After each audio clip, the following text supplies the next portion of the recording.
Medical college బిల్డింగ్ని ఏ విధంగా బలంగా ఢీకొట్టింది, బలంగా ఢీకొట్టిన వెంటనే ఏ విధంగా పెద్ద ఎత్తున ఒక విస్ఫోటనం చెందిందనే అంశాన్ని కూడా ప్రధాని మోదీకి అధికారులు వివరిస్తున్నారు. ఇక ఎన్డీఆర్ఎఫ్ సిబ్బందికి సంబంధించి దాదాపు ఎన్డీఆర్ఎఫ్కి సంబంధించిన బృందాలు 90 మంది పైగా కూడా అధికారులు నిత్యం ఎస్డీఆర్ఎఫ్ సిబ్బందితో పాటు రాష్ట్రానికి సంబంధించిన అధికారులతో కూడా వారు నిర్వహిస్తున్న కార్యక్రమాలు కావచ్చు, మొత్తం ఫ్లైట్కు సంబంధించి పూర్తిగా కూడా మంటలు ఆర్పిన తర్వాతకి ఏ విధంగా స్పాట్కి వెంటనే చేరుకున్నారు, ఘటన జరిగిన 5 నిమిషాల్లోనే ఏ విధంగా స్పాట్కి చేరుకున్నారు, ఎట్లా మంటలు ఆర్పడి చేశాం, ఏ విధంగా కంట్రోల్ చేసాం, ఇక డెడ్ బాడీలన్నింటినీ కూడా ఏ విధంగా హాస్పిటల్ తరలించి క్షతగాత్రులకు ఏ విధంగా ట్రీట్మెంట్ అందించే అంశాన్ని కూడా అటు గుజరాత్ ప్రభుత్వ అధికారులు సైతం కూడా ప్రధాని మోదీకి వివరిస్తున్నారు. ప్రధాని మోదీ వెంట హాస్పిటల్కు కేంద్ర పౌర విమానయాన శాఖ మంత్రి రామ్మోహన్ నాయుడు కూడా వెళ్లారు. అక్కడే అనేక మందిని కూడా పరామర్శించడం జరిగింది. వారి బాగోగులు కావచ్చు, వారికి కావాల్సిన వైద్య సేవలకు కావచ్చు, ప్రధాని మోదీ వారికి అష్యూరెన్స్ కూడా కల్పించడం జరిగింది. ధైర్యంగా ఉండాలన్న అంశాన్ని కూడా స్పష్టం చేసినట్టు తెలిసింది. మరోవైపు ఇక సంఘటన స్థలంలో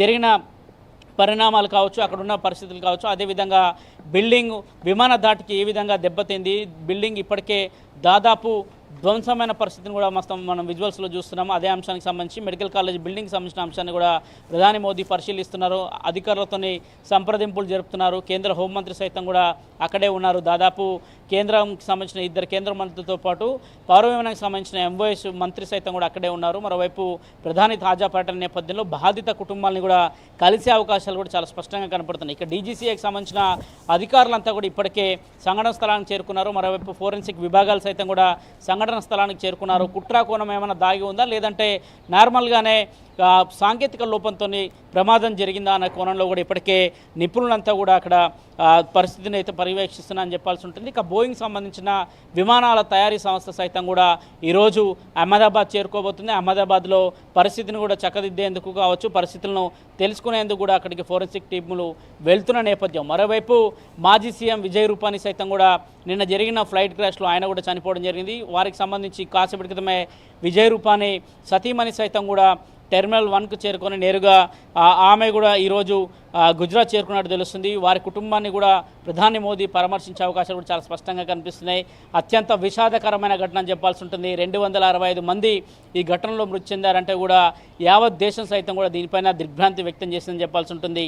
నిన్న మధ్యాహ్నం 1:35 నిమిషాలకు అహ్మదాబాద్లో బయలుదేరిన ఎయిర్ ఇండియా విమానం లండన్కు వెళ్లాల్సిన సమయంలో కాసేపటి క్రితమే 5 నిమిషాలకే వెంటనే విమానం ఒక్కసారిగా కుప్పకూలిపోవడం కూడా యావత్ భారతీయులంతా కూడా కలిసివేసని చెప్పాల్సి ఉంటుంది. అత్యంత విషాదకరమైన ఘటన అని చెప్పాల్సి ఉంటుంది. మొత్తం ఈ ఘటనలో 169 మంది భారతీయులు చనిపోతే ఇక 50 మందికి పైగా కూడా బ్రిటిష్ పౌరులు చనిపోయారు.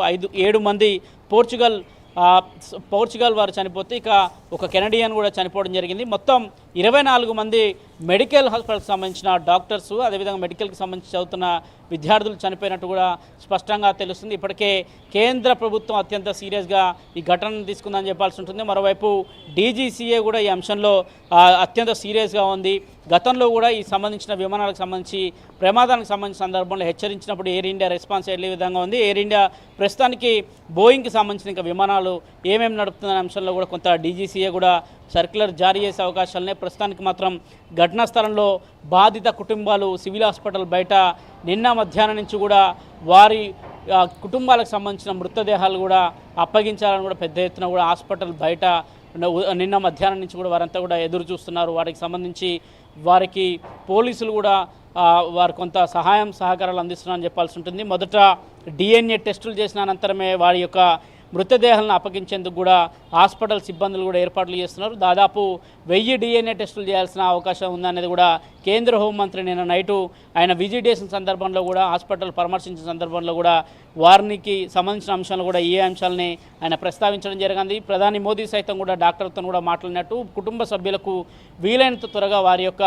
చివరి చూపు చూసుకునేందుకు డెడ్ బాడీలను కూడా అప్పగించాల్సిందిగా కూడా వారిని కోరినట్టు తెలుస్తుంది. మరోవైపు ఇక దాదాపు 169 మంది భారతీయులు ఉన్నారు. అత్యధికంగా రాజస్థాన్ కావచ్చు, గుజరాత్ కావచ్చు, ఇతర ప్రాంతాల నుంచి ఉన్నవారు కూడా ఉన్నారు. దాదాపు ఇక విమానయానికి సంబంధించి ఎయిర్ ఇండియాకి సంబంధించి 2 పైలట్లతో పాటు మొత్తం 10 మంది సిబ్బంది, 12 మంది సిబ్బంది సైతం కూడా ఈ ప్రమాదంలో మృతి చెందినట్టు తెలిసింది. 242 మంది ఆన్ బోర్డింగ్ ఉన్న సమయంలో ఒకరు బతికి బయటగట్టారు, పూర్తిగా మృత్యుంజయుడు అని చెప్పాల్సి ఉంటుంది రమేష్. ప్రస్తుతం ఆయనను కూడా ప్రధాని మోదీ హాస్పిటల్లో పరామర్శించారు.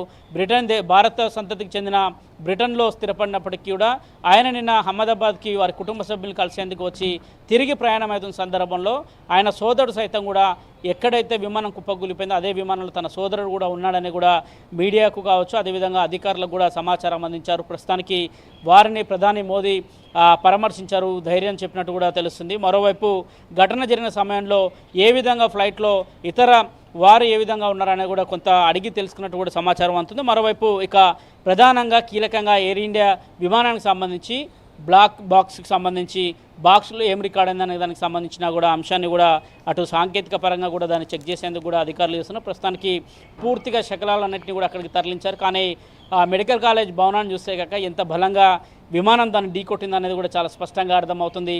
బలంగా ఢీకొట్టిన దాటికి ఏకంగా ఒక్కసారి విస్ఫోటనం చెందడంతో పాటు పూర్తిగా మెడికల్ కాలేజీలో విద్యార్థులు కూడా పెద్ద ఎత్తున గాయపడ్డారు. 50 మందికి పైగా కూడా విద్యార్థులు చికిత్స పొందుతుంటే అందులో దాదాపు ఇప్పటి వరకు 24 మంది కూడా చనిపోయినట్టు కూడా అధికారికంగా చెప్తున్నారు. ఇక ఇలాంటి ప్రమాణాలు పునరుత్తం కాకుండా ఉండేందుకు కూడా చర్యలు తీసుకోవాల్సిందిగా డీజీసీఏ అనేక అంశాలు కూడా చేపట్టబోతుంది. శంకరి.